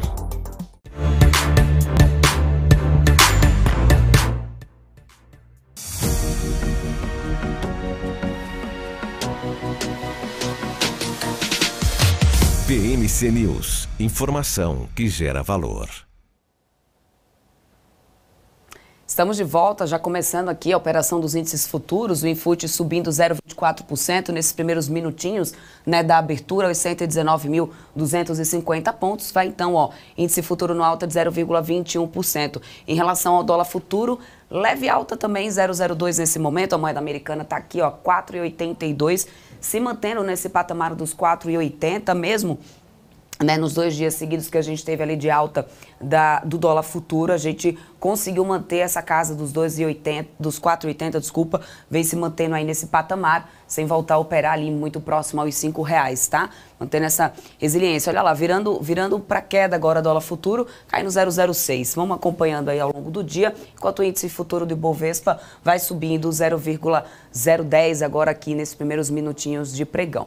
Mas agora vamos lá, vamos com ele, o senhor Alex André, trazendo gráficos aí do cenário, né, macroeconômico e também, dessa vez, aqui sobre esse relatório de produção da Vale, né, Alex, que eu sei que o senhor já separou aí para o pessoal, era a grande expectativa para esse pregão, para o final do pregão dessa terça-feira. Então vamos lá com os gráficos aí com você, Alex. Vamos lá então, pessoal. Os gráficos de hoje tem bastante gráfico interessante para a gente comentar. Bom, vou colocar o primeiro então, que a gente simboliza aqui em relação lá fora.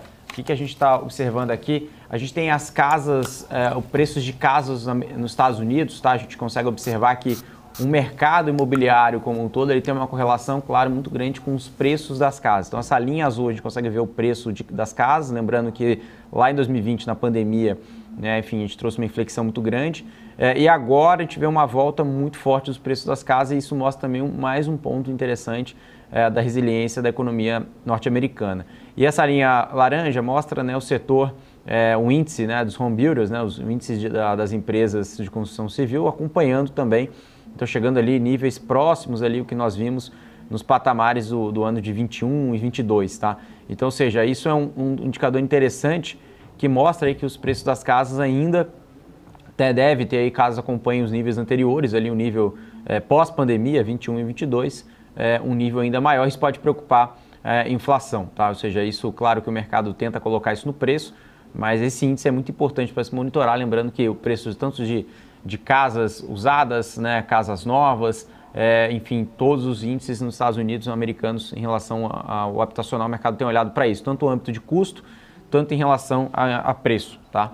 Bom, vamos colocar o próximo gráfico então para a gente repercutir não só o setor imobiliário, mas também na China, que também tem uma correlação com isso, mas a China a gente fala muito mais em relação a minério, em relação a Vale, como a Débora comentou, e esse gráfico, essa tabela é muito interessante, esse gráfico que mostra o seguinte, desde novembro de 22, quando teve reabertura da China, da economia, tem uma expectativa de uma pesquisa, né, que foi feita, o seguinte, qual é o percentual, o net, né, ou seja, tanto os otimistas, os pessimistas, qual que foi a soma, né, dos fatores, o seguinte, qual foi a expectativa dos economistas pesquisados que esperavam, né, no caso, uma economia chinesa mais forte. Então, 80%, entre 80% e 90% dos entrevistados, entre janeiro e março desse ano, esperavam uma economia chinesa mais forte, tá? Depois da reabertura de novembro.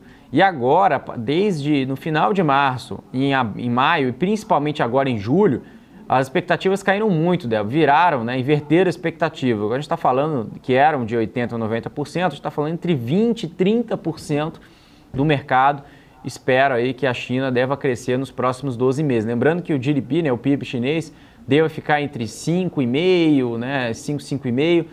Os mais otimistas falam em 6%. Ano que vem o mercado está colocando um PIB próximo de 4,7%, 4,8%, muito próximo de 5%. E para 2025 também. Lembrando que a China vai precisar mostrar esses incentivos mais fortes, né, como a gente estava comentando aqui ao longo do começo do programa, né, as medidas ainda são julgadas como paliativas em relação ao que realmente a China precisa fazer para crescer de fato. Então as expectativas dos economistas para a China têm diminuído cada vez mais, isso que é um gráfico interessante para mostrar o porquê agora no curto prazo o mercado está mais pessimista com a China, tá? Bom, próximo gráfico a gente tem aqui o índice de confiança do consumidor, Conference Board nos Estados Unidos, mostra que o índice de confiança desde 1960, que a gente tem aqui essa comparação de um ano, o percentual de comparação de um ano desse indicador, mostra uma queda desde ali do patamar da pandemia, porque o mercado está bem pessimista agora no curto prazo. A gente tem alguns indicadores, principalmente os juros americanos, que deve ter mais 2 altas, agora na próxima semana que vem, quarta-feira, dia 26, deve ter mais uma alta de 0,25, mesmo que a inflação, né, tanto o Core CPI e o CPI, de fato, né, o núcleo e a inflação tenham demonstrado uma queda, né, uma convergência, o mercado fica um pouco mais pessimista, já olhando se vai ter um hard land ou um soft land. Claro que as apostas para o soft land aumentam agora, no curto prazo, porque todos esses indicadores que têm saído na economia, tanto o payroll, né, que também veio ali abaixo da expectativa, e também os dados de inflação reforçam, mas por outro lado a confiança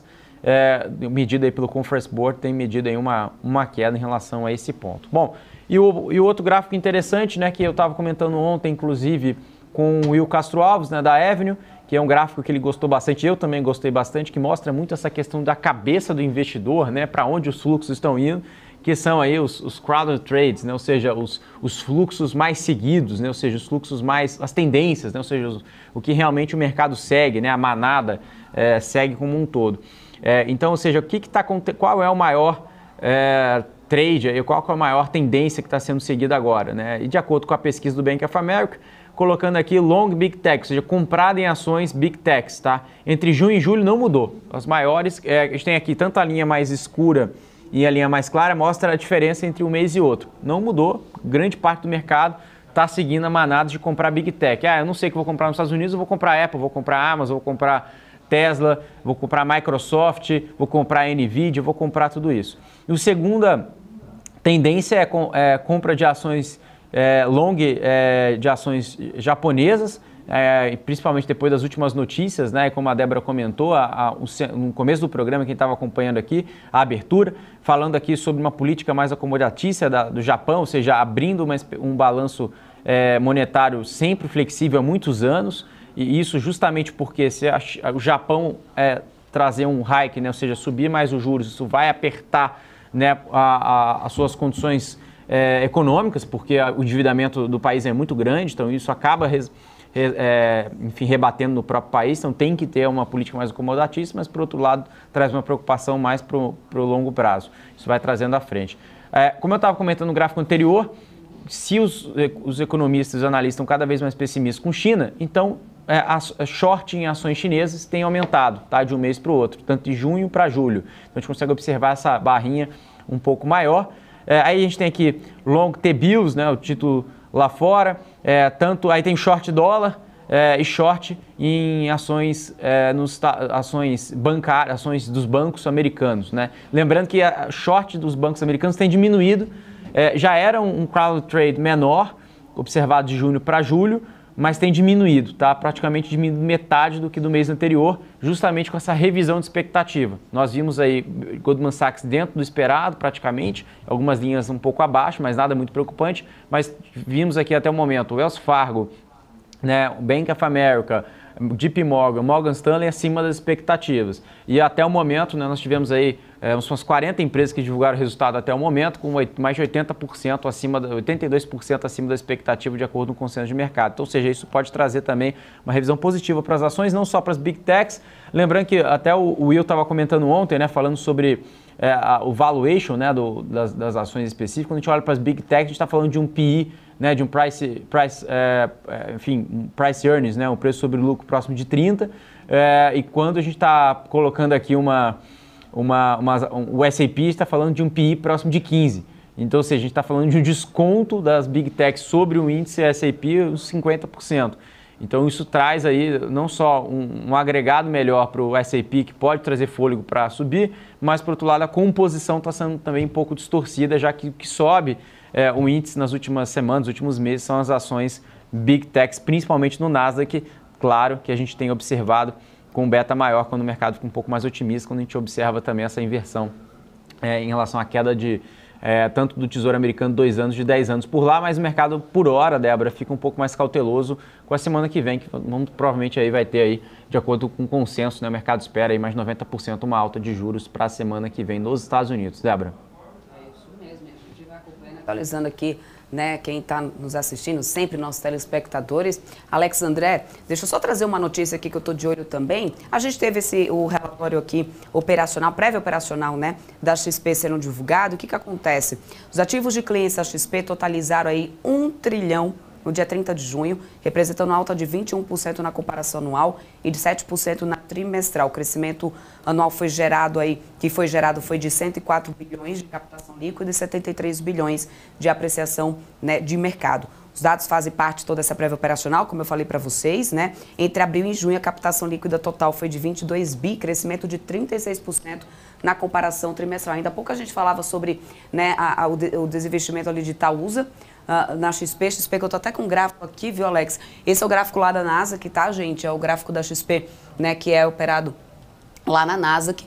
A gente acompanha aqui que de abril para cá, né, realmente a corretora veio lá fora, né, numa tendência de alta clara aqui no gráfico. Nos últimos pregões, né, finalzinho de junho para cá, que vem um pouco mais na lateralidade, mas a gente tem visto ali uma certa valorização do papel lá fora. Corretora que agora está chegando aí na casa dos trilhões, né, de recursos de cliente, né, sob custódia, né, Alex? Exatamente, Débora. A própria XP, que tem aí, né, competido muito com o BTG tem ganhado muito share. Lembrando que, falando aqui um pouco de BTG, para comparar a XP com o BTG, que aqui no Brasil a gente tem essa competição, né, saudável, né, entre as duas. BTG que tem mostrado resultados recordes nos últimos trimestres, desde então, enfim, mais de, se não me engano, 3 a 5 trimestres consecutivos de crescimento, tanto de IOM, né, o crescimento de net new money, né, rentabilidade, e o banco ficando no all-time high ali, o BTG BPAC 11, e a XP, que tem ali derrapado ali nos últimos trimestres do ano passado, agora começa a melhorar a rentabilidade, né, agora o mercado de capitais aqui no Brasil ficando um pouco mais aquecido, né, o mercado, não só a XP, mas BTG também, mas o XP está no nível de cruzeiro, tudo mais constante, crescendo, e a XP entrando no nível de crescimento, mas de recuperação dos últimos trimestres, né.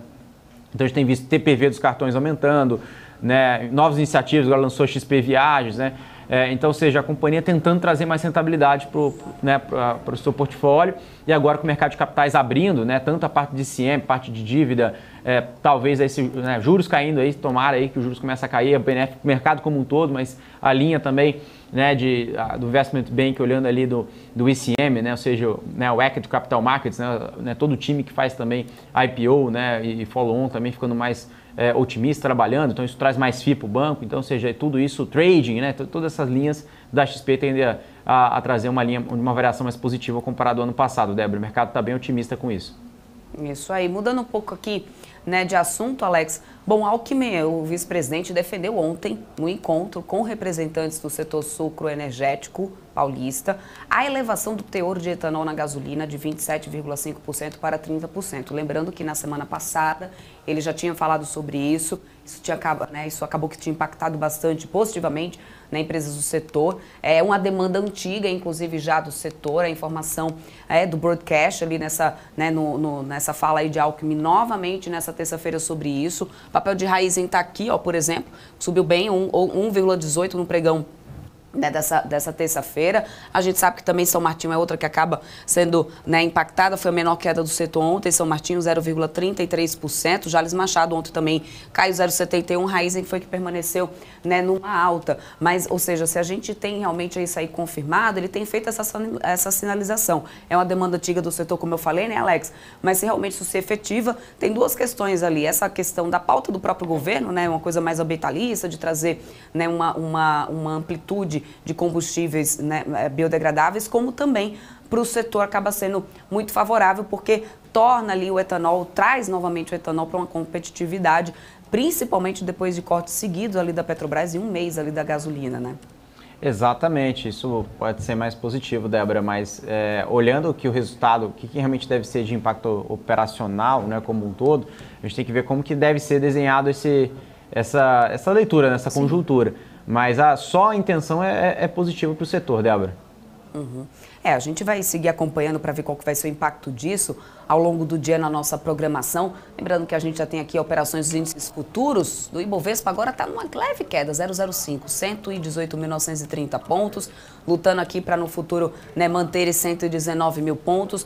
No dólar futuro, a gente tem agora também aqui uma leve queda, 0,02 a R$ 4,82. Eu já venho falando sobre isso aqui, essa questão do volume, né, de negociação do Ibovespa, que desde a semana passada veio bem, né, esvaziado, bem mais fraco, e a gente acompanhou durante, né, esse pregão, praticamente durante o dia todo ali de operação. Nessa terça-feira a gente teve uma lateralidade, hoje, né, já vai começando assim, depois a gente encerrou o dia em queda, mas hoje a gente já vai começando ali também com os investidores ainda, parece que buscam, né, uma sinalização, algum trigger para poder conseguir realmente engatar, né, uma definição nesse mercado. A gente descolou um pouco do cenário lá dos Estados Unidos, né, que veio aí com certo otimismo depois do resultado de bancos, tem Big Techs ali para poder abrir as porteiras ali da temporada de resultados nessa quarta-feira.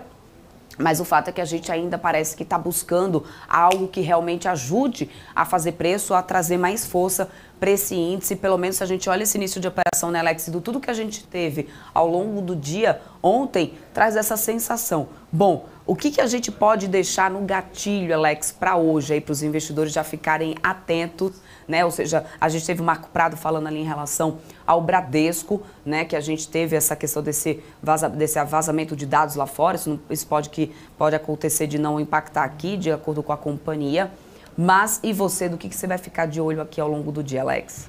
Eu tô de olho na temporada de resultados, tô até olhando aqui a agenda, né? Mas o próximo resultado vai ser só semana que vem, né? Um resultado grande, né? Que vai ser a Vivo, dia 25, e Carrefour, né? Não tem nenhum grande resultado para essa semana. Vou dar uma olhada nas small caps, se vai ter uma small cap para divulgar essa semana. Mas eu acho que a temporada de resultados aqui no Brasil vai ser importante, lá fora também, que vai medir o nível de otimismo.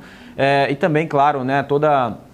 Os números em relação à economia. Lembrando que semana que vem vai ter a decisão de juros, mesmo que suba 0,25, mas todo mundo está de olho nesse comunicado do Fed para trazer se vai ser um pouso mais suave, se vai ser um pouso mais duro. Isso sim deve ter implicações aqui no Brasil também. E claro, cada vez ficando mais próximo de agosto aí, esse primeiro corte de juros. Então a gente está somando aqui um segundo trimestre que não deve ter nenhuma grande surpresa, mas eu quero saber a expectativa para o próximo, o que as companhias vão passar no earnings call, né? Ou seja, na teleconferência de resultados. E também, claro, a semana que vem com decisão de juros nos Estados Unidos. Débora? É isso mesmo, muita coisa para poder a gente ficar de olho, né, Alex? A gente vai acompanhando, inclusive, deixa eu só ir atualizando aqui, né, o pessoal das últimas notícias do mercado. A gente tem expectativa também de relatório de produção, relatório de produção não, de estoques de petróleo para poder serem divulgados hoje. Lembrando que lá fora, olha só, nos índices futuros a gente tem até então Dow Jones futuro subindo 0,05, S&P 500 futuro também subindo 0,05, o Nasdaq futuro está subindo 0,20, tá? A gente tem temporada de resultados do setor tecnologia começando daqui a pouco. Deixa eu só repercutir isso já com o Alex André para entender um pouco da expectativa dele. Mas em relação ao petróleo, como eu falei para vocês, relatório daqui a pouquinho de estoques lá nos Estados Unidos, o Brent sobe agora 0,80, voltando ali no patamar, né, dos $80 o barril do Brent, $80,28. WTI agora está subindo 0,65 a $76,15. Lembrando que lá no Reino Unido a gente teve também o CPI sendo divulgado, houve uma desaceleração da inflação por lá. Bolsas lá na Europa sobem bem depois ali dos CPIs, né, que a gente veio acompanhando.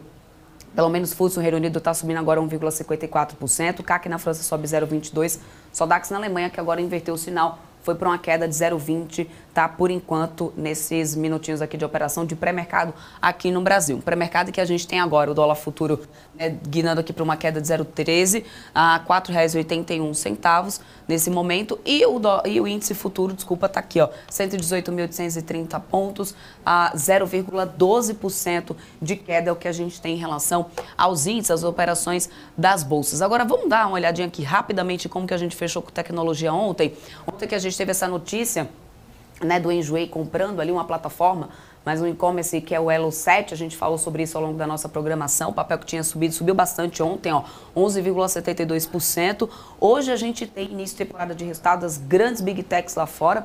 Existe um certo otimismo do mercado, né, Alex, em relação a essa questão da inteligência artificial. Isso tem, né, trazido aquela movimentação de manada ali, como a gente estava falando já por aqui. Eu quero só entender se você está otimista para esse início esse início de temporada de resultados no setor de tecnologia. Tesla, que sai hoje, Netflix também, Alex. Você tem assistido muita série?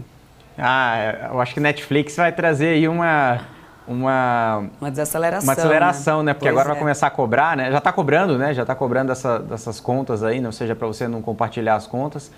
Então isso pode trazer uma queda de receita adicional. Mas por outro lado, Débora, em relação à inteligência artificial, tem muito gap para ser fechado. Mas acho que vai ter muita nuvem ainda, ou seja, o mercado está pagando o preço de tudo. Acho que mais à frente o mercado vai tentar entender o que de fato separar o joio do trigo para ver o que realmente vai trazer resultado, o que de fato vai ser com o próprio metaverso, né? Quando naquela época do metaverso todo mundo colocava dinheiro em tudo e tudo subia, mas depois falava, não, o que realmente dá dinheiro, né? Qual que é o payback mais rápido? No final do dia é isso, o que vai trazer resultado, o que vai trazer lucro. Então acho que isso vai trazer um pouco de ceticismo. Eu estou um pouco cético agora no curto prazo, mas é uma tecnologia que sim veio para ficar, que traz uma revolução, mas nem todos vão sair ganhando com isso. Nem todos mesmo. Vamos acompanhar para ver no que vai dar, né, Alex, André? Bom, o fato é que a gente tem que ficar de olho realmente aqui nesse mercado. Lembrando para vocês que a temporada de resultados está apenas começando, né? A gente teve então Goldman Sachs logo aqui, né, no início desse dia, antes da abertura dos mercados. Goldman Sachs, que é ali voltado ali para o banco de investimentos, um pouco em linha, como o próprio Boechat estava falando, talvez o pessoal segue tão pessimista, quer coçar alguma coisa melhor, está muito otimista, ou no máximo acerta ali, está em linha, né, trazendo essa sensação de que o mercado está bombando. Será que é isso mesmo? Fica aí a grande interrogação, vale aí a análise para vocês que estão nos acompanhando, né? Então a gente teve Goldman Sachs saindo, final do dia, fechamento do mercado, a gente vai ter as grandes Big Techs aí divulgando os números, divulgando os resultados. E a gente vai, claro, repercutindo tudo isso aqui ao longo da nossa programação. O fato é que no setor de tecnologia que a gente teve ontem essa alta de Enjoei, o Westwing também que subiu 4,69%, Sinqia também se manteve em alta, Multilaser 2,96% de alta, na ponta negativa, Cash 3 caiu 2%, depois de ter subido bastante com aquela notícia ali do BTG, vendo um grande espaço de valorização de 150% no papel até o final do ano. Ontem teve realização 2,09% para Cash 3 e Neogrid caindo 2,30%, tá? O índice futuro agora cai 0,16. Alex, André, deixa eu dar tchau para você, né? Acabei não dando tchau para você. Despedir de você aqui, Alex. Muito obrigada pela companhia de sempre. Um ótimo dia para você. Obrigado, Débora. Sempre um prazer participar contigo. Amanhã a gente está de volta aqui com você, Alex, para poder a gente ir, né, vendo as repercussões aqui do mercado.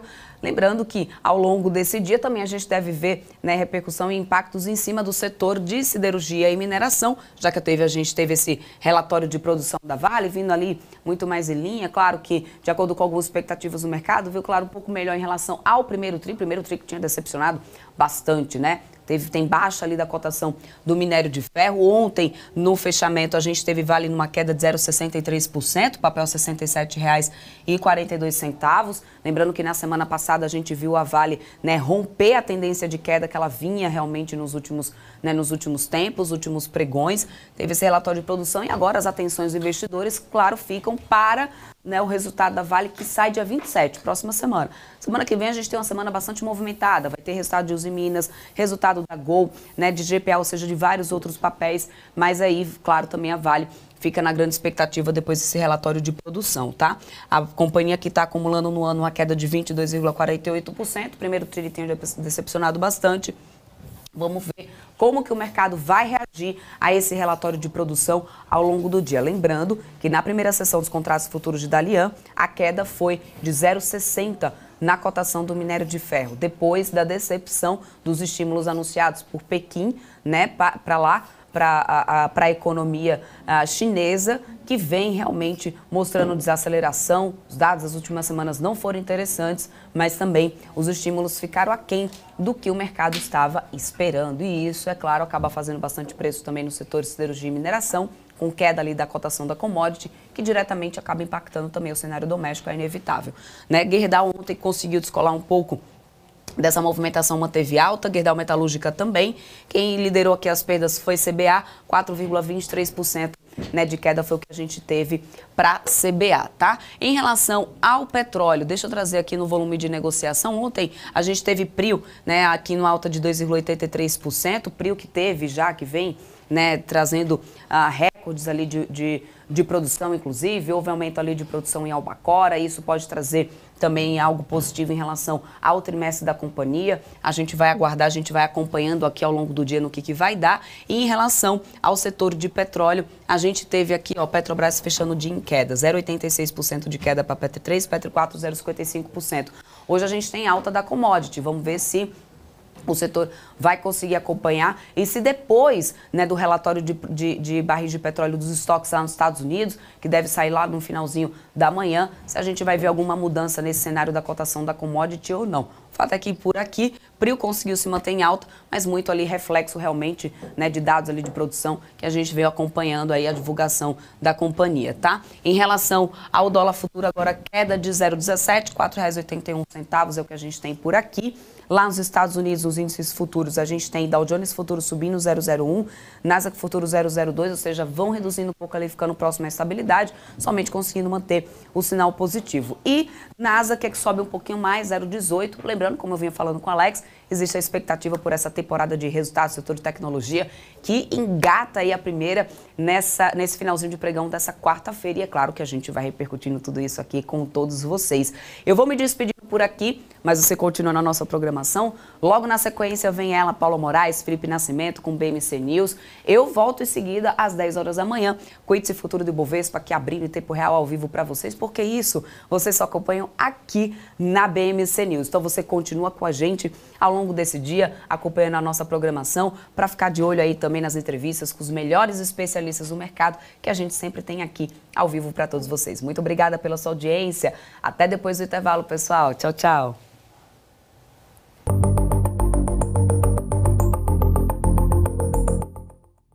O que impacta a economia e o mercado global.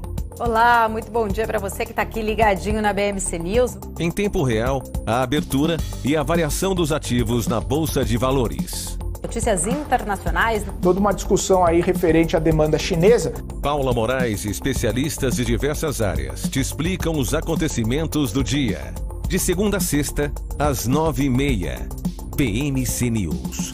Informação que gera valor. O que acontece no mercado financeiro no Brasil e no mundo está na BMC News.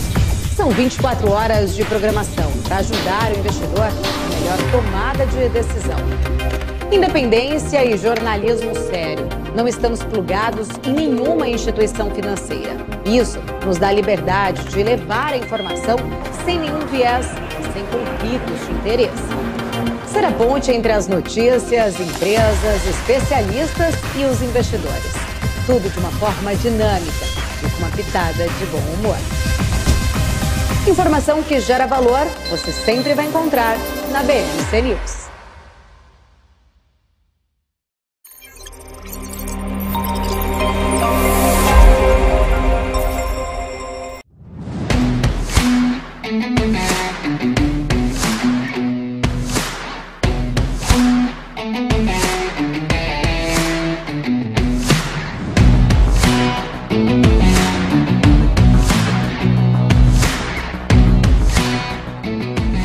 Vortex Beyond. Ela sempre volta a estampar as manchetes. Mas o que é a inflação? Esse é o BMC Explica e o tema de hoje é inflação.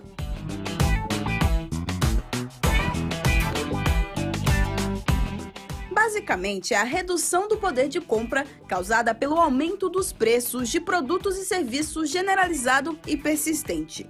A inflação é um fenômeno causado pela expansão monetária, ou seja, pela impressão de dinheiro acima do que a economia consegue absorver. Alguns economistas também atribuem a causa da inflação a um choque de oferta. A inflação tem como índice oficial no Brasil o IPCA, Índice de Preços ao Consumidor Amplo, e é calculada pelo IBGE,